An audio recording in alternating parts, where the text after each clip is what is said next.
Hello and welcome to my YouTube channel Razor Sharp BG. We will be testing several leather strops and various diamond suspensions from Stroppy Stuff and Diapoly to see how they handle the final polishing of the cutting edge of a special knife. The knife we will sharpen today is a true work of art. Handmade by the master Slavov, made of high-quality Elmax steel, sharpened by me to 18.9 degree per side, and has already undergone a final sharpening with a CBN Stone 3.2, and is ready for the final stage of polishing with Strops. Before we start the actual polishing, we need to prepare the leather straps. Using a caliper and against the light, we check whether the surface of the leather is flat. No gaps should be visible between the leather and the caliper. We check in both directions. If we find gaps, we move on to leveling the leather using sandpaper on a hard surface. I start with a 600 grit sandpaper, aiming to do figure-8 movements and frequently change my hand positions. The goal is to avoid areas with more pressure and to obtain a flat surface on which to apply the diamond suspensions.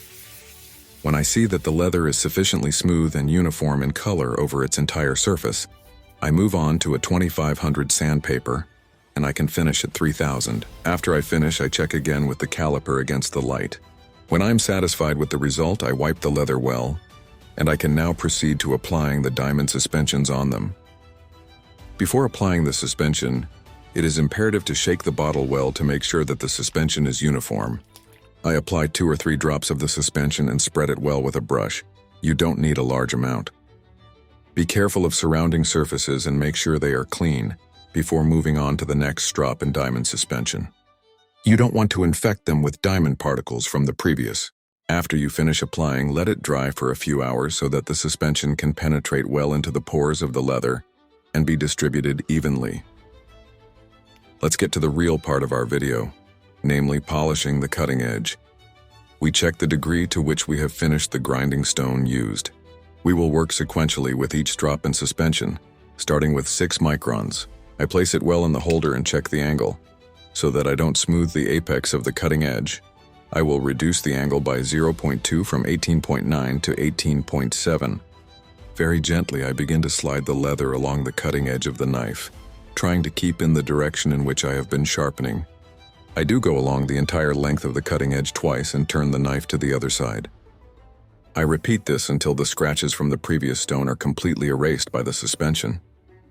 I'll show you pictures from my digital microscope, showing how the marks gradually become finer and finer, until they finally become imperceptible to the human eye. This is a picture of the cutting edge after a 3.2 micron stone, and this after diamond suspension 6 microns. The work with diamond suspensions are nice and they give great feedback. Now is the time to say that I purchased this set from the Sharpening Stones.de website. Working with them is a pleasure. The delivery was fast and I received personal attention, for which I'm grateful. I'll put a link in the description to their website. If you're interested, you can check it out. To make the video not too long, I will also show you the results of working with the other suspensions. This is 3 microns, and this is 1 micron. You can visually see how the traces are getting finer. Half a micron, we are almost done.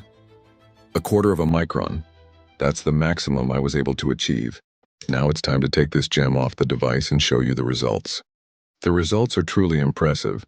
We see how the sequential transition from different grit sizes of diamond suspensions creates an extremely fine and sharp cutting edge that will provide excellent performance in use. There are no visible scratches on the cutting edge and the mirror is clear.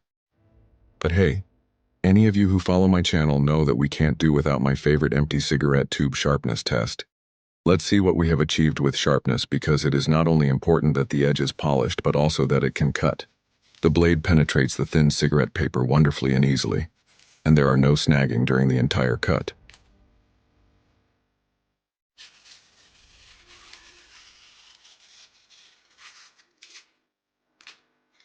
If you found this experiment useful and interesting, don't forget to hit the like button and subscribe to the channel. In the next videos, we will continue to explore different techniques and materials for sharpening and maintaining knives. Thank you for being with me, and see you soon.